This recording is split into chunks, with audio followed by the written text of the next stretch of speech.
பக்த புரந்தரதாசர் 21ஆம் பகுதி.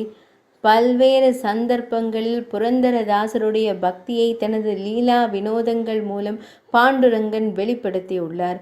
திருமலை வெங்கடேசனின் தரிசனமும் சரஸ்வதி தேவியின் தரிசனமும் ஒருங்கே கிடைக்கப் பெற்ற புரந்தரதாசர் திருமலையில் தங்கி பாடல்களை எழுதியுள்ளார்.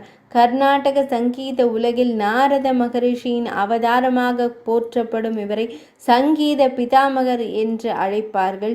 இவருக்கு பல சீடர்கள் உண்டென்றாலும் இவரது பாடல்களை பரப்பியவர்களில் முக்கியமானவர் கனகதாசர் ஆவார். ஒரு சமயம் இவர் வயிற்று வலியால் அல்லலுற்றார். இதனை போக்க யாராலும் இயலவில்லை. பண்டரிபுரத்தில் ஆலயம் கொண்டுள்ள பாண்டுரங்கனை 3 முறை தீர்த்த யாத்திரை செய்த பின் வயிற்று வலி நீங்கியது. கால்நடையாகவே பாரத தேசத்தை 3 முறை வலம் வந்தார் புரந்தரதாசர். திருவையாறு சத்குரு ஸ்ரீ தியாகராஜ சுவாமிகளுக்கு சிறுவயதில் அவருடைய அன்னை புரந்தரதாசரின் பதங்களையே கூறி கொடுத்திருக்கிறார்.